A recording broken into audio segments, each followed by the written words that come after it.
The relationship between Claire and Lord John Grey in Outlander has always been one of my favorites, and it's a relationship built on mutual understanding and respect with one another. But the season 7 finale gave us a moment that didn't happen in the books and really, really needed to. There were some changes in the season 7 finale that I didn't care for, but the addition of this scene was absolutely my favorite part. And to understand why, I wanted to do a deep dive into Claire and Lord John's relationship dynamic as it's progressed over time. Because their journey from reluctant acquaintances to friends and trusted confidants is why this emotional payoff was so big. Not to mention, it perfectly captures just how far their friendship has come.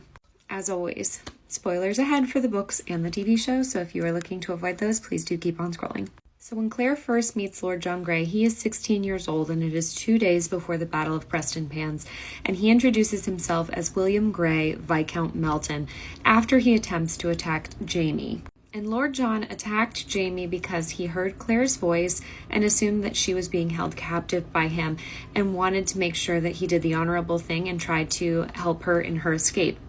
But when Lord John finds out that Claire is actually Jaime's wife, he's embarrassed. He goes back to the British camp and is made a mockery of. And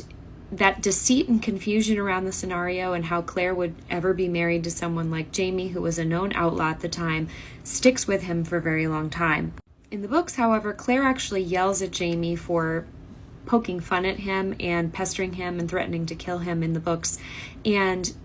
Jaime and Claire actually get in quite an argument, and she slaps Jaime across the face for treating Lord John the way that he does because he doesn't have any proof that Lord John is a spy. So Claire is instrumental in Lord John living and then owing a debt of honor to Jaime, and that really kicks off the whole relationship with Lord John Grey. Diana has actually said before that when she started writing him, she didn't think he'd lead anywhere and didn't know if he'd show up again, and now we know he's one of the most important characters in the book series. By the time we meet Lord John again in Ardsmuir Prison in Voyager, which is book 3 of the series, he has a lot of inner turmoil around Jaime. He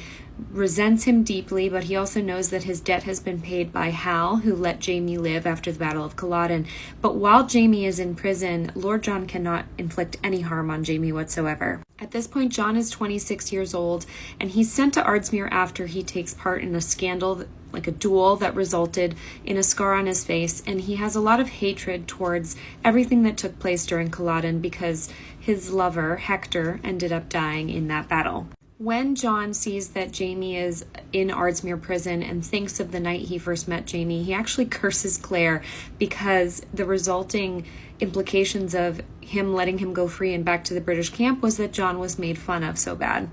Lord John and Jaime end up forced into a more close relationship where John is trying to essentially get Jaime to admit where the French gold is, and by doing so, he ends up asking more intimate questions about his life, trying to pull information out of Jaime, and in that learns more about Claire and that Claire is gone. Now, of course, in that time, Lord John ends up falling in love with Jaime and resenting Claire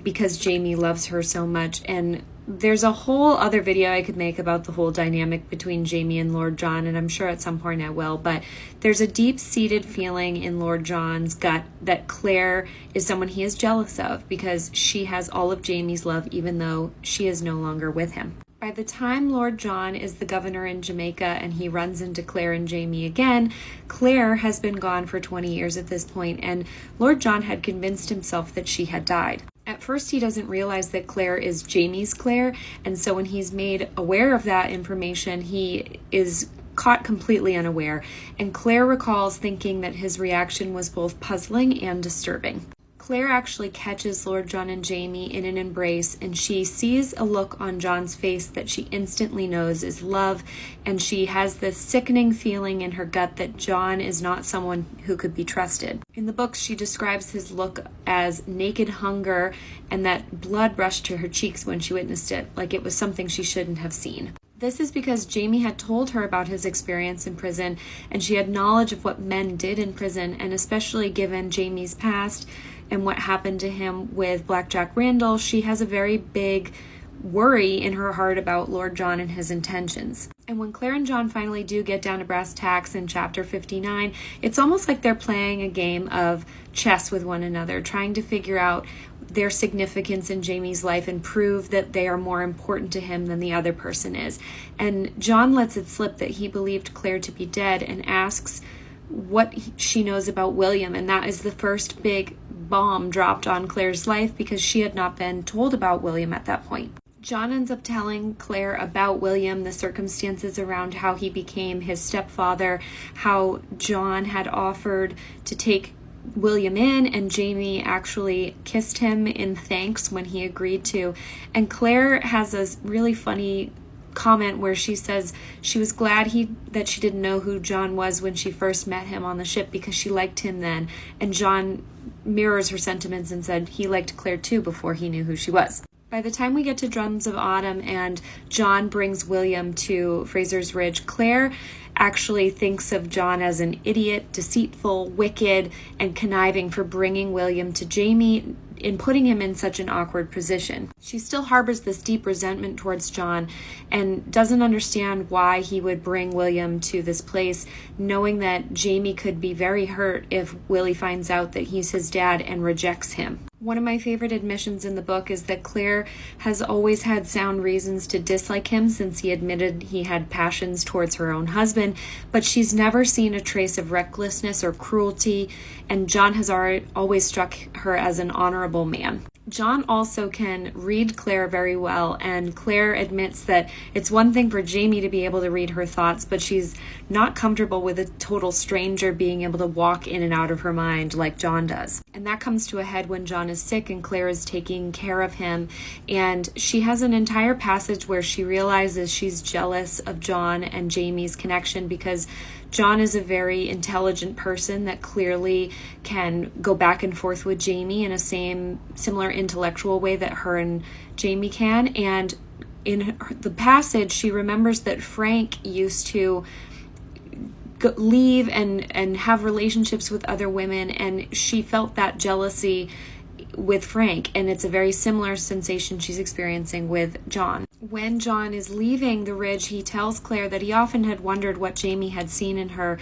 because he never described her looks and he always spoke of her courage. And in that conversation, Claire admits that she's starting to see what Jamie sees in Lord John Grey. We also get insight into how Claire felt about Lord John when Brianna and him were together in season 4 and everything that he did in order to take care of Brianna as it pertained to the Bonnet storyline in the books as well. And it's really after this conversation that Claire starts to have sort of a separate friendship with John outside of Jamie. We learn that John had been sending Claire medicines over the years,